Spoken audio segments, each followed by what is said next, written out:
इस लेक्चर में हम फॉर्म की वैलिडेशन के बारे में पढ़ेंगे। जैसे कि ये आपके सामने एक सिंपल सा फॉर्म है जिसमें हमारे पास एक फ़र्स्ट नेम है, ईमेल आईडी है, पासवर्ड है और एक सबमिट का बटन है। इसकी वैलिडेशन हमने करनी है। तो सबसे पहले ये कि इनपुट टाइप टेक्स्ट के बजाय ईमेल आईडी को हम इनपुट टाइप ईमेल करेंगे। इसका ये फ़ायदा होगा कि इसमें प्रॉपर ईमेल होगा तो फॉर्म सबमिट होगा, अदरवाइज़ सबमिट ही नहीं होगा। दूसरे नंबर पे हमें फ़र्स्ट नेम जो है और पासवर्ड ये दोनों रिक्वायर्ड है। इनमें लेंथ ऑफ कैरेक्टर कितने होने चाहिए, इस चीज़ को हमने देखना है। तो ज़्यादा एडवांस में हम नहीं पढ़ेंगे, बस थोड़ा सा इसको देखेंगे कि फॉर्म की वैलिडेशन जावास्क्रिप्ट के थ्रू कैसे करनी है। यहाँ पे हम स्क्रिप्ट का टैग ओपन करेंगे।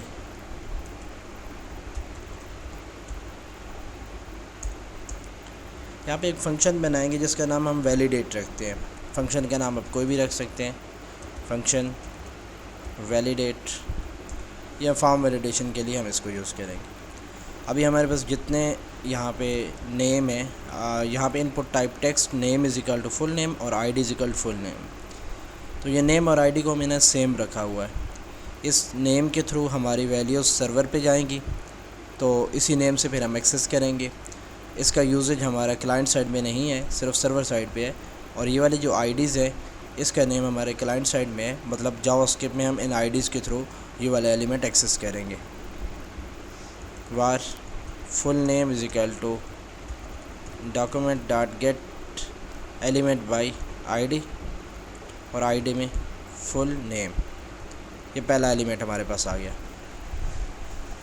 इसी तरह email, var email is equal to document dot get element by ID और यहाँ पे ईमेल। और लास्ट पे हमारे पास है password, var password is equal to document dot get element by ID और आईडी में पासवर्ड। ये तीनों एलिमेंट हमने एक्सेस कर लिए। अब हम ऐसे कहते हैं कि इन तीनों के आगे एक मैसेज दिखाने के लिए यहाँ पे स्पैन लगाते हैं।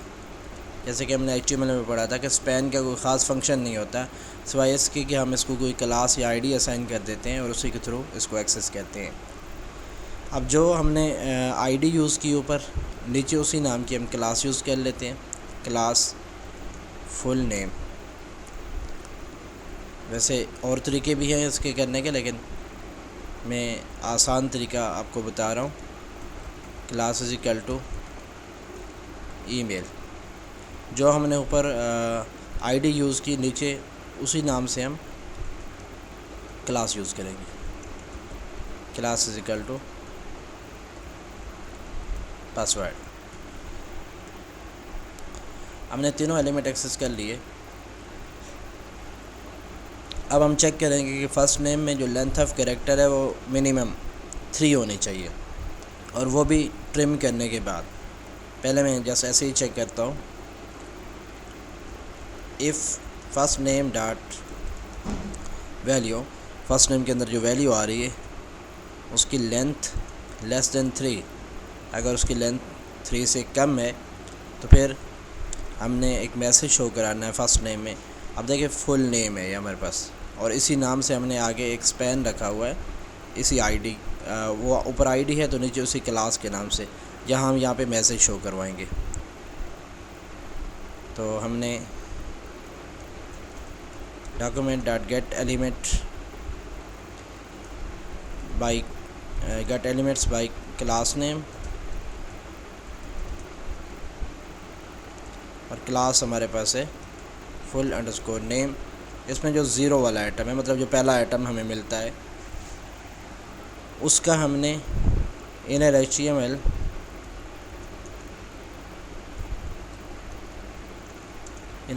हमने ये लिखना है कि एटलीस्ट 3 कैरेक्टर्स रिक्वायर्ड। अब मैं इसकी आउटपुट देखूँगा।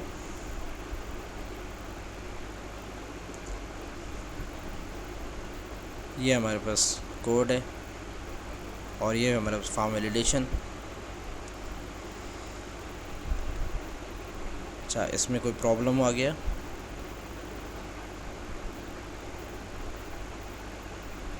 हाँ, जितने भी हमने ये TH बनाया और इसके बाद ये दोनों हमने इनको TD में रखना है।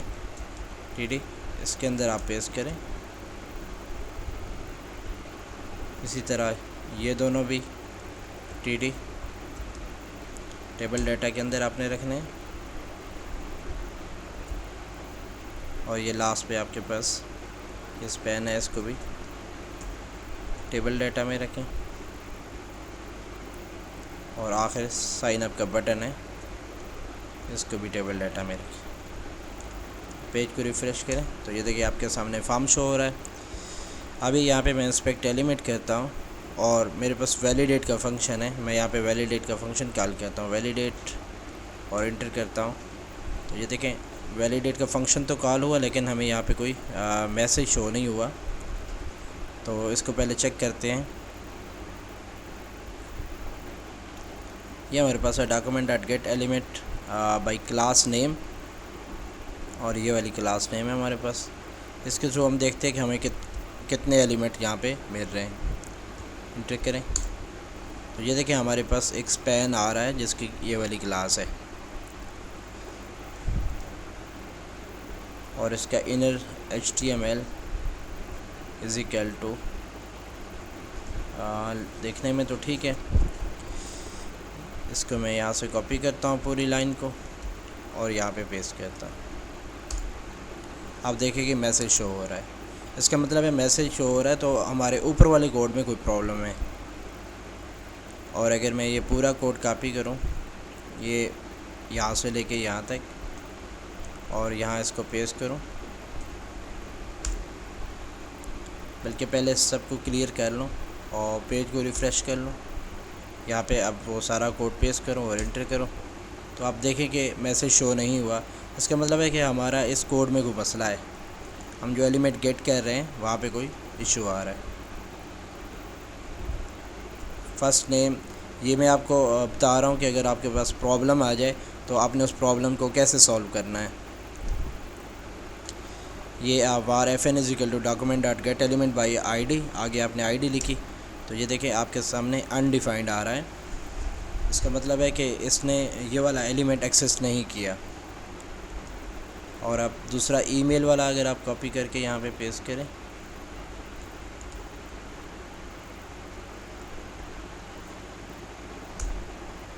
ईमेल का भी नहीं आ रहा है यहाँ पे।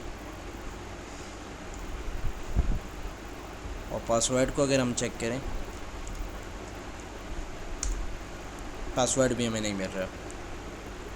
सॉरी, ये सारे एलिमेंट शो हो रहे हैं लेकिन वो यहाँ पे अनडिफाइंड लिख रहा है वो, लेकिन एलिमेंट्स आपके पास शो हो रहे हैं। ये देखें आप कि आप पासवर्ड को एक्सेस कर रहे हैं। इसके बाद आप ये फ़र्स्ट नेम और ईमेल, इन दोनों को एक्सेस कर लें।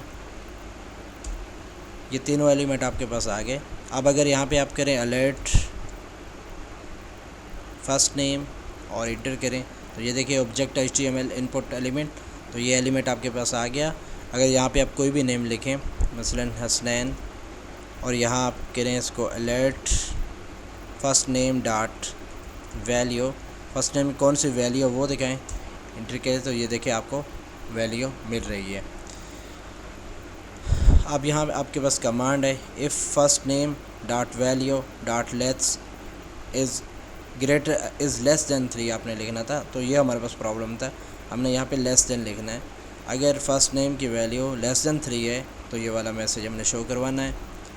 अभी मैं पेज को दोबारा ओपन करता हूँ ताकि सब कुछ क्लियर हो जाए, और यहाँ पे मैं फंक्शन कॉल करता हूँ वैलिडेट का और इंटर करता हूँ तो आप देखें एटलीस्ट 3 कैरेक्टर रिक्वायर्ड। और अब अगर नेम में मैं 3 कैरेक्टर इंटर कर देता हूँ और उसके बाद दोबारा यही वाला फंक्शन कॉल करता हूँ तो वो वाला मैसेज रिमूव नहीं हुआ, क्योंकि हमने रिमूव करने का कोड नहीं लिखा। हमने सिर्फ ये कहा कि अगर इसकी वैल्यू 3 से लेस है तो फिर ये मैसेज शो करा दें, एल्स मतलब अगर 3 से ज़्यादा है या 3 है तो फिर यही एलिमेंट आप एक्सेस करें और इसका इनर HTML आप चेंज कर दें। इसका इनर HTML या ख़त्म कर दें या आप ओके लिख दें कि फील्ड जो है वो ओके हो गई है, डाटा एक्सेप्टेड।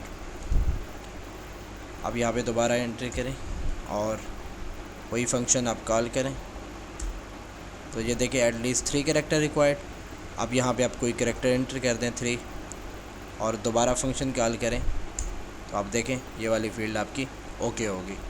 तो इस तरह आप स्ट्रिंग की लेंथ भी चेक कर सकते हैं और उसमें से आपको अगर कोई और काम चेक करना हो, कैरेक्टर चेक करने हो कि प्रॉपर कैरेक्टर हैं या नहीं है, तो रेगुलर एक्सप्रेशन को यूज़ करते हुए आप ये भी चेक कर सकते हैं कि फ़र्स्ट नेम में अल्फ़ाबेट्स के अलावा कोई और कैरेक्टर तो नहीं आ रहा है, जैसे न्यूमेरिक हैं या कोई स्पेशल कैरेक्टर तो नहीं आ रहे।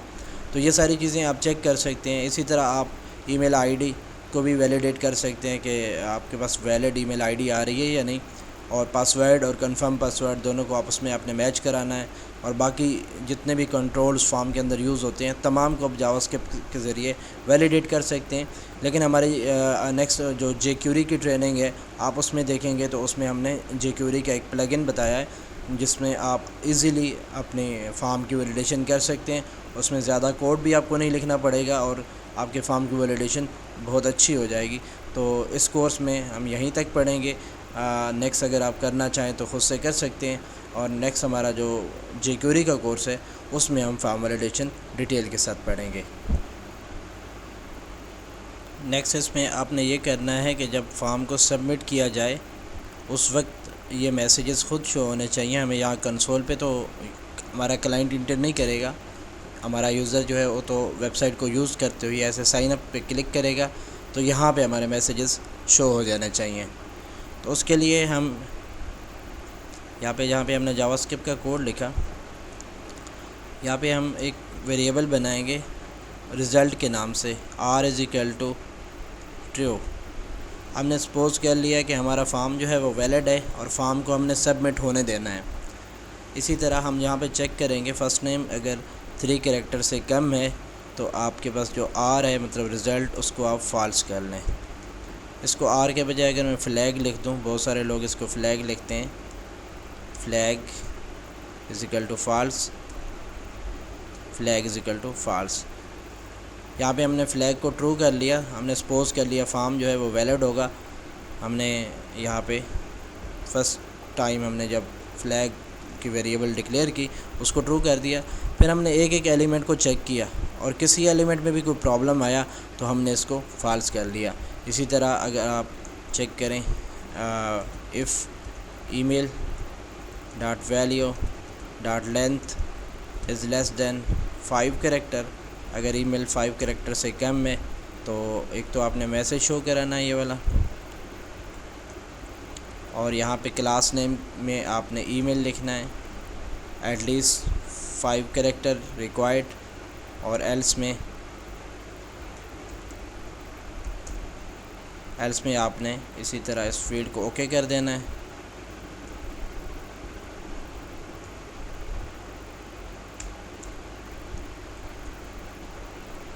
और यहाँ फर्स्ट नेम के बजाय ईमेल।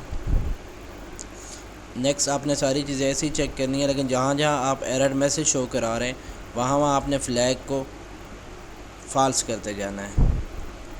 और लास्ट पे आपने बिल्कुल जहाँ पे आपका काम ख़त्म हो जाएगा यहाँ पे और भी वैलिडेट अदर फील्ड्स,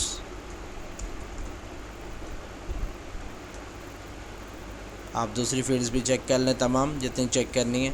और लास्ट पे आप चेक करें इफ़ फ्लैग, यानी कि flag is equal to true. आप इज़ इक्वल टू ट्रू ना लिखें तो भी ठीक है, आप इफ़ फ्लैग लिख दें तो आपने यहाँ रिटर्न ट्रू करना है, return true else return false. इसके बजाय अगर आप ऐसे करें कि फ्लैग को ही रिटर्न कर दें,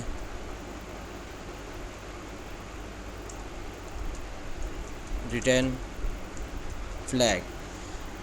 अब ये वैल्यू जब रिटर्न होके जाएगी इस फंक्शन के थ्रू जाएगी। इस फंक्शन को जहाँ भी हम कॉल करेंगे हमें ट्रू या फॉल्स मिलेगा। और अगर यहीं पे मैं फॉर्म का एक इवेंट कॉल करूँ ऑन सबमिट, इसको मैं करूँ रिटर्न, अभी मैं नहीं करता यहाँ पे कुछ, पहले पेज रिफ़्रेश करके आपको दिखाता हूँ। ये देखें आपके सामने, यहाँ पे आप कुछ डाटा लिखें और साइन अप पे क्लिक करें। आप देखें कि आपका जो फॉर्म है वो एम्प्टी हो जाता है। आप यहाँ पे कुछ कैरेक्टर लिखें, सिंगल कैरेक्टर, और साइन अप करें। देखें फॉर्म क्लियर हो गया। मतलब अगर फॉर्म क्लियर हो रहा है तो उसका मतलब है कि आपका डाटा जो है वो सेंड हो रहा है। लेकिन हमने फॉर्म को रोकना है, ऑन सबमिट रिटर्न फॉल्स। अगर मैं फॉर्म के ऊपर ऑन सबमिट रिटर्न फॉल्स लिख दूं, फिर यहाँ पे मैं बेशक जो मर्ज़ी फिल करूं,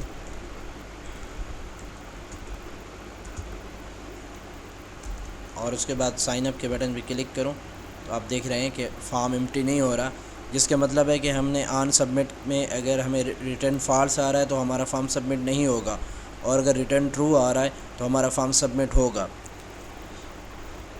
इस वजह से हमने यहाँ पे रिटर्न करना है अपने उस फंक्शन को जिसने हमारे फॉर्म को चेक करना है, रिटर्न वैलिडेट। तो वैलिडेट में से यहाँ वैलिडेट हमें या तो ट्रू दे रहा होगा या फॉल्स दे रहा होगा।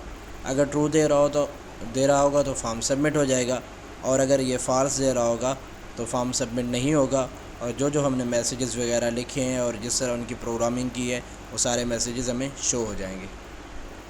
आइए यहाँ पे आउटपुट देखते हैं। यहाँ पे देखिए साइन अप, अभी कॉल नहीं हो रहा, कोई प्रॉब्लम है, मैं चेक करता हूँ। उस पेज को शायद रिफ़्रेश नहीं किया था। अब दोबारा पेज को ओपन किया और यहाँ पे मैंने क्या साइन अप, तो ये देखिए हमने जो 2 मैसेजेस लिखे थे वो शो हो गए। यहाँ पे मैं 3 कैरेक्टर से ज़्यादा लिखता हूँ या 3 कैरेक्टर लिखता हूँ, दोबारा साइन अप करता हूँ, तो देखिए हमारा एक जो फील्ड हमारी है वो ओके हो गई और दूसरी फील्ड अभी ओके नहीं है। अभी यहाँ पे ईमेल आईडी लिखें कोई भी यहाँ पे और साइन अप पे क्लिक करें, तो ये देखिए हमारा फॉर्म सबमिट हो गया।